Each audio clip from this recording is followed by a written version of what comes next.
सत्ता के सारथी प्रोग्राम में आप सबका स्वागत है। आज हम आपको एक ऐसी पर्सनालिटी से रूबरू कराने जा रहे हैं जिनको ज्यादातर लोग वानर सेना के नाम से जानते हैं।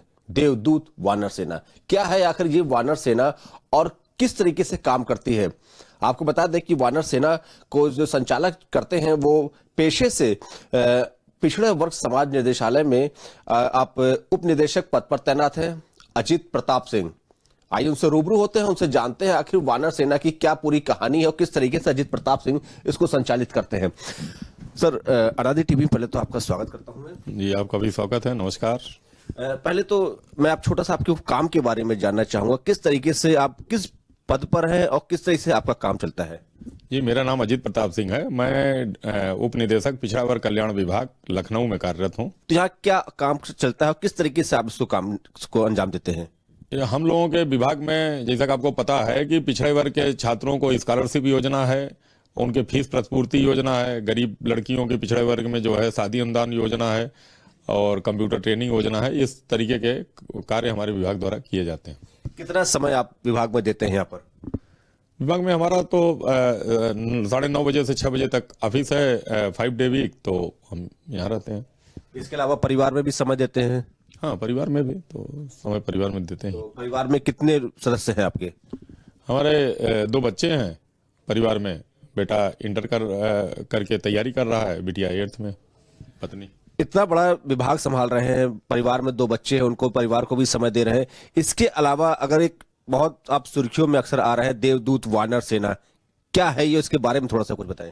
जी, कोरोना काल में हम लोगों ने सोशल मीडिया पे जो है फेसबुक पे, जैसे पहले हम चलाते थे, लिखते उगते थे, तो हम लोगों की टीम जुड़ी हुई थी। तो कोरोना के समय एडमिट नहीं लोग हो पा रहे थे, तो हमने एक बार लिखा कि कोई इसको एडमिट करा दे। उसका रिस्पांस अच्छा आया, 1, 2, 3 केस होने लगे। तो फिर हम लोगों ने उस समय कहा कि आइए हम लोग सोशल मीडिया से जुड़ जाते हैं और सिर्फ ये करते हैं कि कौन सा हॉस्पिटल खाली है, कहाँ दवा मिलेगी, कहाँ ऑक्सीजन मिलेगा, कहाँ सिलेंडर मिलेगा, ये पता करके हम मरीज को बता देंगे तो उसको आसानी हो जाएगी।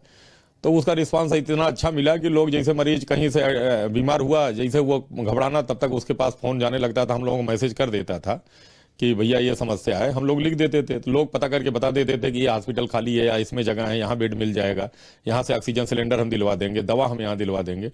फिर वो अपने आप में इतना यूनिक रहा कि लोग जुड़ते चले गए। और हम लोगों ने वानर सेना नाम इसलिए दिया था कि सारे जीव जंतु में बंदर ही एक ऐसी प्रजाति है कि संकट में पड़े अपने किसी साथी को छोड़ के नहीं जाता, घेर के खड़ा रहता है। शेर भाग सकता है लेकिन बंदर नहीं भागता।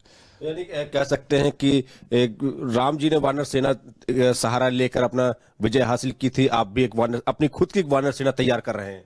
हाँ, नहीं, वो देश तो नहीं है, लेकिन हाँ ये है कि मानवता में मदद का जो मूल भाव है, हम कहते हैं कि मनुष्य का भाव मदद का ही है। कोई व्यक्ति दूसरे की मदद ही करना चाहता है और हम लोग बैठ के भी मदद। आजकल सोशल मीडिया के जमाने में संसाधन इतने मजबूत हैं कि आपको कहीं भाग के नहीं जाना है, थोड़ा सा प्रयास करेंगे तो सफलता जरूर मिल जाती है, मदद मिली जाती है लोगों का, और मदद हो ही जा रही। कोविड से शुरू हुई इस वानर सेना की शुरुआत अभी तक अगर बात करें तो क्या लगता है कि सफलता हासिल मिली हुई है आपको इस पर? नहीं, अप्रत्याशित है। आप हमारे फेसबुक अजीत प्रताप पे जाके देखिए, आपको लगेगा कि स्वयं भगवान उतर के मदद कर रहे होंगे। ऐसे संकट में सिर्फ हम लोगों ने एडमिट नहीं किया कराया, कम से कम फेसबुक पे 2-3 हजार लोगों को हम लोगों ने ब्लड दिलवा दिया होगा, हजारों लोगों को नौकरी दिलवा दी होगी, कम से कम 4 करोड़ रुपया हम लोगों ने लोगों से मांग के अनजान लोगों के खाते में, कि किसी की इलाज नहीं हो पा रहा है, किसी की बेटी की शादी नहीं हो पा रही है, किसी की ये समस्या है एडमिशन की, फीस की, हम लोगों ने कर दिया। एक अनमय लड़का था, उसको इसमें टाइप 1 बीमारी, 16 करोड़ के, उसमें लगभग 3 करोड़ रुपए हम लोगों ने फेसबुक पे लोगों से मांग के दे दिया। तो सफलता तो ऐसी है कि मतलब न हमको विश्वास होता है और न समाज में लोगों को ये होता था कि ऐसा हो जाएगा। अब लोगों को आश्चर्य होता है कि समाज में इतने अच्छे अच्छे लोग हैं, निकल के आके मदद कर रहे हैं। तो कहाँ कहाँ तक ये आपकी वानर सेना फैल चुकी है अभी तक? हमको तो लगता है कि पूरे देश में, भारत के देश में क्या विदेशों में, कम से कम 25 देश के लोग तो जुड़े होंगे, जो हम लोगों को कभी उस देश में जरूरत पड़ी किसी आदमी की तो मदद करने के लिए तैयार हो गए, चाहे सऊदी अरब हो, चाहे अफ्रीका हो, इंग्लैंड हो, अमेरिका हो।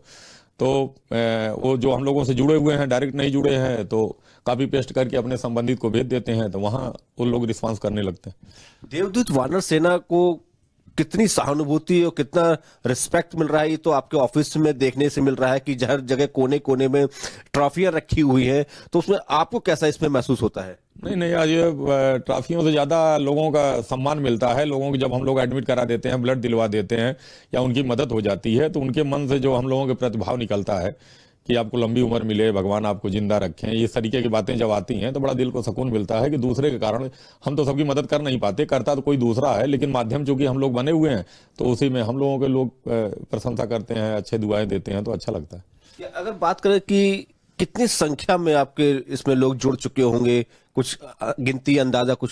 अंदाजा जैसे हम लोगों का 1-8 लाख के ऊपर तो हम लोगों के सीधे टच में हैं लोग, कि हर जनपदों में, पूर्वांचल में तो आप देखिए कोई ऐसा जनपद नहीं होगा जहां 10-20 हजार लोग ने जुड़े हों हम लोगों से।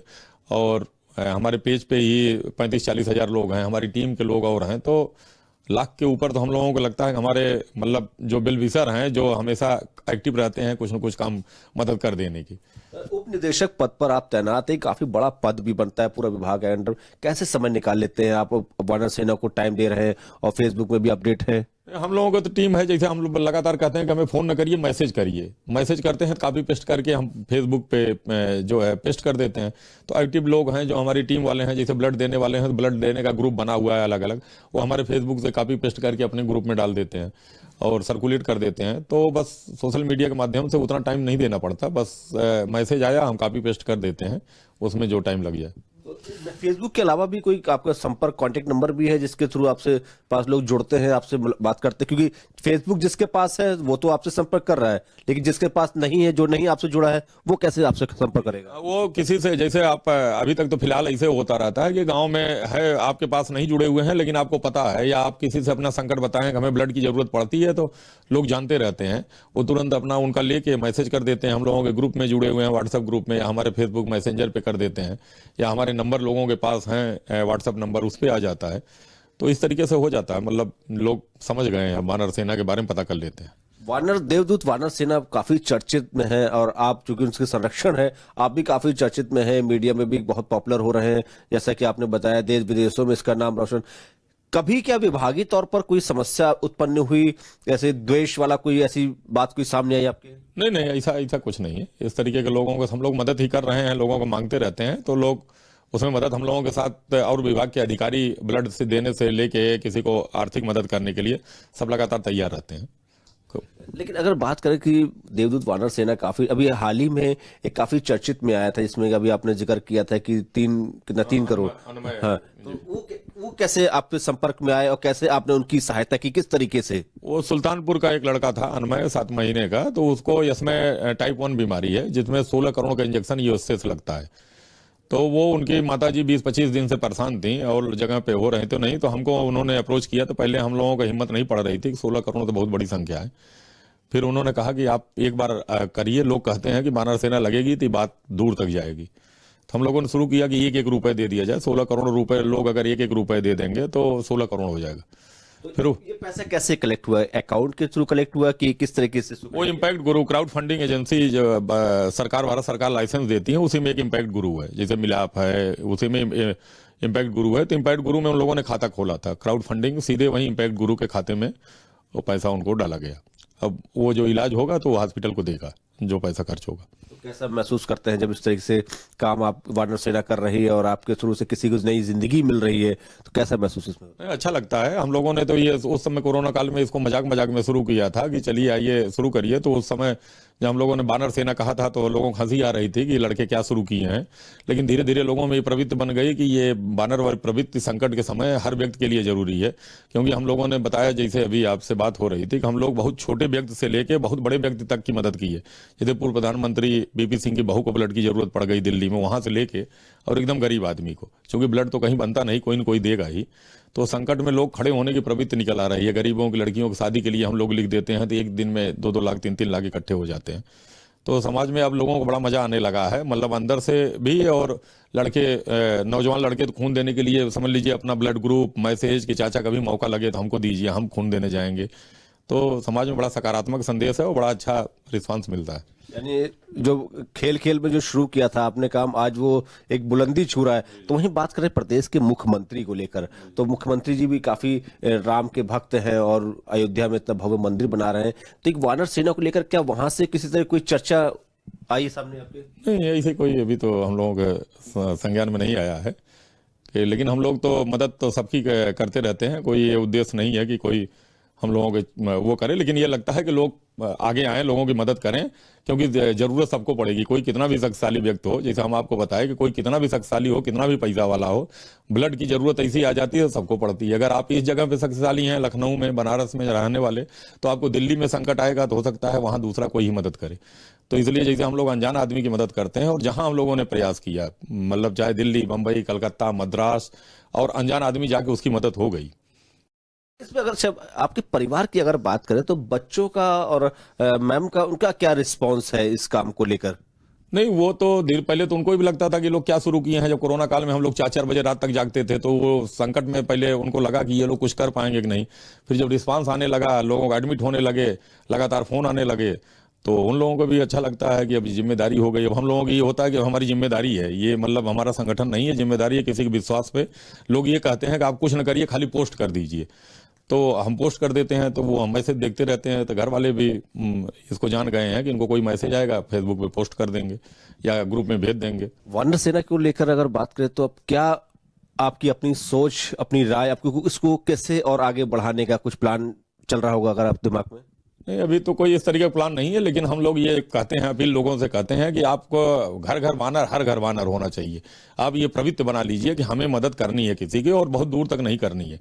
आप अगल बगल हैं, जैसे आप मीडिया में हैं, जहां आपका चैनल है, वहां अगल बगल कोई गरीब आदमी होगा, चौकीदार होगा, कभी उसको एक्सीडेंट हो जाए और उसको पैसा नहीं कर पा रहा है, तो आप आगे आके शुरू कर देंगे 100 रुपया निकाल के, और एक बार अपील कर देंगे अपने फेसबुक पे कि मैं जानता हूं इसको, ये बेचारा गरीब है, इलाज नहीं करा पा रहा है, 50,000 की जरूरत है।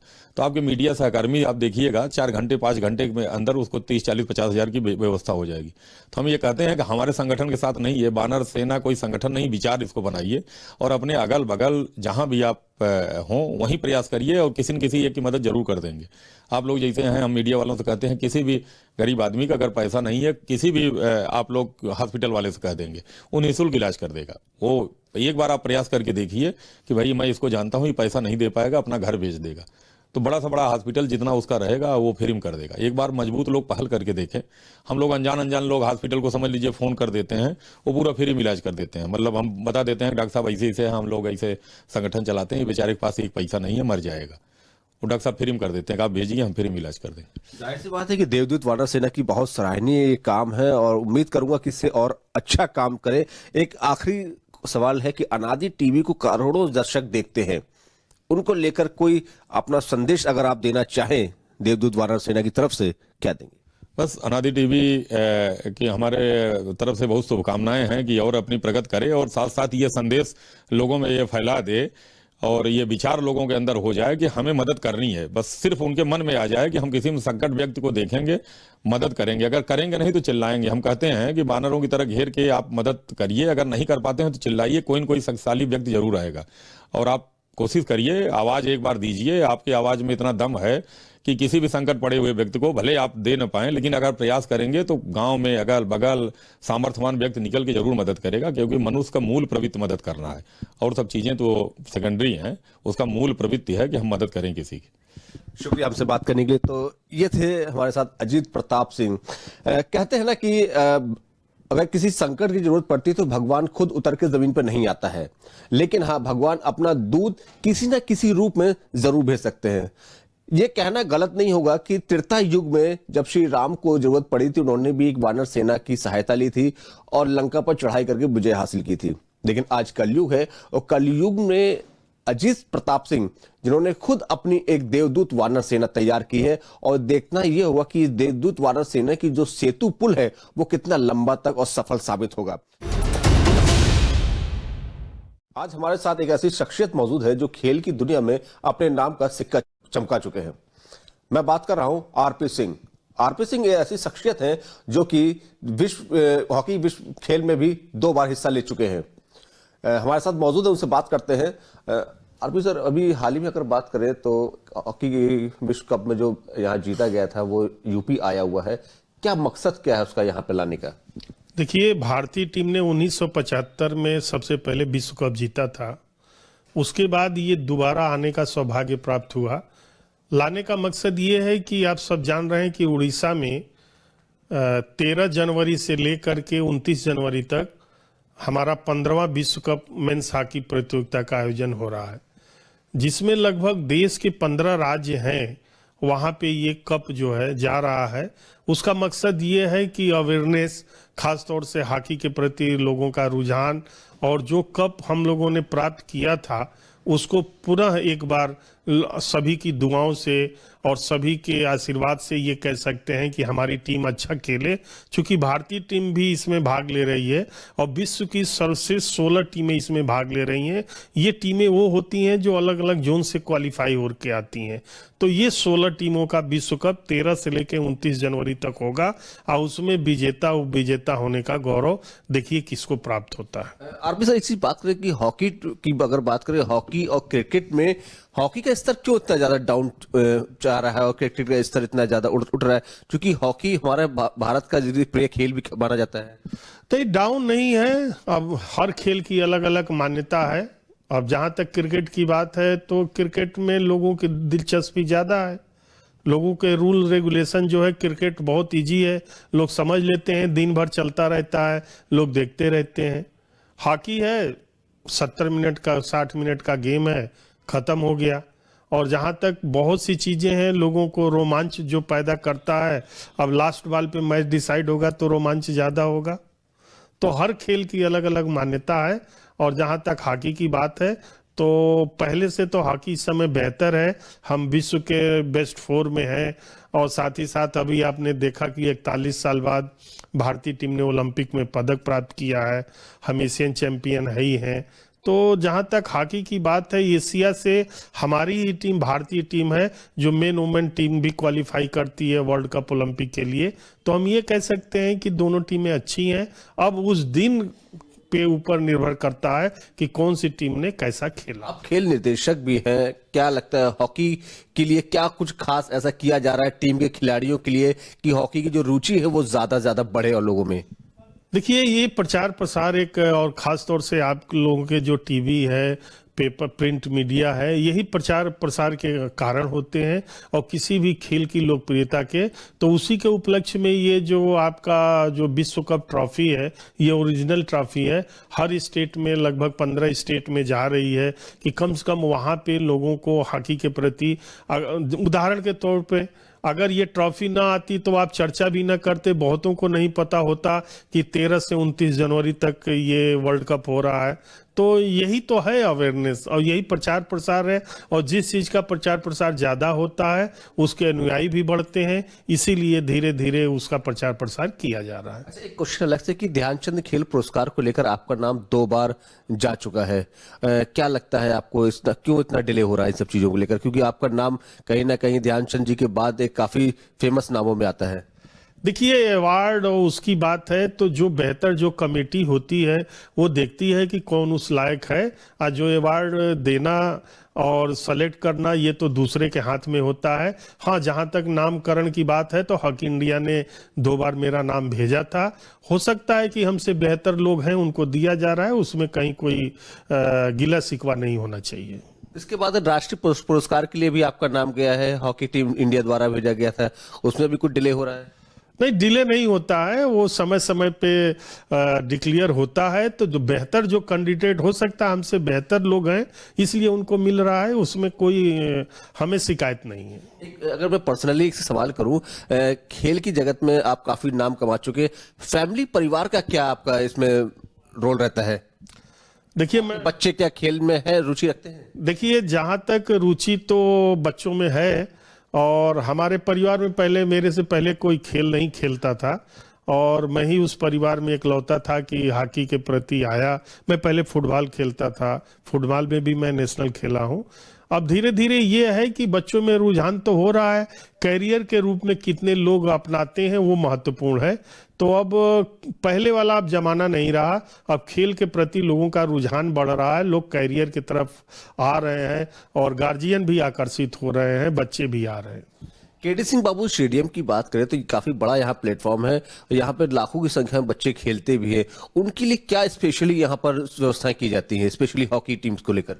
देखिए, हॉकी का यहाँ पे हमारा स्पोर्ट्स हॉस्टल है, लड़कियों का हॉस्टल है। यहाँ से कई बच्चे नाम कमाए हैं जो अंतर्राष्ट्रीय स्तर पे, और जिन्होंने देश का प्रतिनिधित्व किया है, पद्मश्री अर्जुन पुरस्कार भी प्राप्त किए हैं। जैसे मोहम्मद शाहिद इसी हॉस्टल में थे, वंदना कटारिया यहीं थी, बहुत से दर्जनों खिलाड़ी हैं। सैयद अली यहीं पे थे, शकील अहमद, रजनीश मिश्रा, ऐसे आप लगेंगे तो बहुत से ऐसे खिलाड़ी हैं जिन्होंने यहीं पे रह करके नाम कमाया है। आज भी हमारे प्रदेश के जो खिलाड़ी हैं वो विश्व कप के कैंप में हैं, और जो इंडिया टीम बन रही है उसमें भी हैं। ट्रॉफी के लिए यहाँ पर जब रखी गई थी, मुख्यमंत्री भी आए थे, तो मुख्यमंत्री को लेकर क्या कुछ बातें आपके बीच में हुई, कुछ ट्रॉफी को लेकर, या फिर कुछ और आगे रणनीति कुछ नई बनी हो? देखिए, जहां तक ट्रॉफी का प्रदर्शन था, माननीय मुख्यमंत्री जी का खेलों के प्रति बहुत लगाव है, और उन्होंने खेलों के लिए बहुत काम किया है। और दिन प्रतिदिन, चूंकि ये नहीं है कि आज छोड़ दें, ये तो लक्ष्य है, इसको जितना और आप लेके आगे बढ़ेंगे उतना ही बढ़ता जाएगा। तो हॉकी नहीं, सभी खेलों के लिए प्रदेश सरकार बहुत प्रयत्नशील है कि हम खेल और खिलाड़ियों के हित में अग्रसर रहें, काम करते रहें। चाहे वो पुरस्कार राशि बढ़ाए जाने का हो, खाने की डाइट मनी हो। अभी आपने देखा कि कल ही सीधे प्रदेश की इतिहास में पहली बार ऐसा हुआ है कि सीधे राजपत्रित पद पे, डिप्टी एसपी के पद पे हॉकी खिलाड़ी ललित मिश्रा को माननीय मुख्यमंत्री जी ने नियुक्ति पत्र दिया। ये इतिहास में पहली बार हो रहा है। तो धीरे धीरे सब काम हो रहे हैं, और आप देखेंगे कि हमारा प्रदेश आने वाले दिनों में अग्रणी होगा। ग्रामीण क्षेत्रों को किस तरीके से इसमें जोड़ा जा रहा है, क्योंकि कहीं ना कहीं ग्रामीण क्षेत्र से हॉकी प्लेयर कुछ ज्यादा ही उभर के सामने आ रहे हैं, जो कि क्रिकेट में इतने नहीं निकल रहे, हॉकी से ज्यादा। उनको किस तरीके से यहाँ पर शहर में लाया जा रहा है, उनको जोड़ा जा रहा है? देखिए, जो ग्रामीण पे थोड़ा बहुत प्रैक्टिस करते हैं, प्रैक्टिस करने के बाद जो थोड़ा ठीक हो जाते हैं, उनको हमारे यहाँ एक चैन ट्रायल होता है, जिसमें हमारे प्रदेश में 3 स्पोर्ट्स कॉलेज हैं और 16 खेलों के हॉस्टल है, और ख़ास तौर से हॉकी के हमारे 4 हॉस्टल हैं, 3 स्पोर्ट्स कॉलेज है। तो उसमें बच्चों को 12 साल से और 15 साल, 12 साल से नीचे जो लड़के लड़कियां होते हैं उनका एडमिशन होता है, और 15 साल से नीचे जो लड़के लड़कियां होते हैं उनको जब ठीक रहते हैं बच्चे, तो चयन समिति द्वारा चयन करके उनका रहना, खाना पीना, पढ़ाई लिखाई और सब कुछ प्रदेश सरकार द्वारा ही वहन किया जाता है, और वही धीरे धीरे आगे बढ़ के राष्ट्रीय अंतर्राष्ट्रीय स्तर पे जाते हैं। कहीं ना कहीं बच्चों में एक बात सामने आ जाती है कि उनको खेल में पूरी सुविधाएं नहीं मिल पाती हैं, क्योंकि आगे चल के वो कहीं ना कहीं एक सरकारी जॉब के लिए लगना पड़ता है। तो इस सरकारी जॉब के लिए बच्चों के लिए क्या क्राइटेरिया होती है, किस मतलब लेवल पर आकर वो जॉब पा सकते हैं? देखिए, पिछले कुछ वर्षों से सरकारी नौकरियां जो स्पोर्ट्स कोटा था नहीं भर पा रहा था। पिछले दिनों माननीय मुख्यमंत्री जी ने आदेश दिया सभी विभागों को, तो उसी के क्रम में आपने देखा होगा कि लगभग 434 पद अभी पुलिस विभाग ने निकाले हैं। अब धीरे धीरे सभी विभाग निकाल रहे हैं। जो 2% कोटा है उसको भरे जाने की कार्रवाई की जा रही है, और जो Asian games, world cup, Olympic, Commonwealth games में जो पदक प्राप्त करने वाले खिलाड़ी हैं उनको डायरेक्ट राजपत्रित पद पे भर्ती शुरू हो गया है। अभी 2 खिलाड़ियों को नौकरी दे दी गई है अभी तत्काल, एक ललित कुमार उपाध्याय जी को और दूसरा विजय कुमार यादव को। उनको नायब तहसीलदार और उनको डिप्टी एसपी 2 को सीधे नौकरी दे दी गई है। एक आखिरी सवाल, हॉकी प्रेमियों को लेकर क्या कुछ खास संदेश जो आप अनादि टीवी के माध्यम से देना चाहेंगे? मैं अनादि टीवी के माध्यम से सभी दर्शकों को और जो आपके श्रोता हैं जो टीवी देखते हैं, मैं सबसे यही अनुरोध करूंगा कि 13 से 29 तक जो हमारा विश्व कप हॉकी प्रतियोगिता हो रही है उसको आप लोग देखें और भारतीय टीम का मनोबल बढ़ाएं। यही हम चाहेंगे और उम्मीद करते हैं कि आप सबके मनोबल बढ़ाने से हमारी भारतीय टीम अच्छा प्रदर्शन करेगी और पुराने गौरव को हासिल करेगी। शुक्रिया हमसे बात करने के लिए। तो ये थे हमारे साथ आरपी सिंह जी, जिन्होंने अपनी मेहनत और लगन से एक हॉकी टीम को आगे बढ़ाया है, हॉकी नाम को आगे बढ़ाया है। आज उनके हाथ पर कई ऐसे हॉकी प्लेयर्स हैं जिनका भविष्य उनके साथ टिका हुआ है। तो फिलहाल देवेंद्र प्रताप सिंह को दीजिए इजाजत। अगली बार हम बहुत जल्दी एक नए शख्सियत के साथ होंगे आपके साथ रूबरू।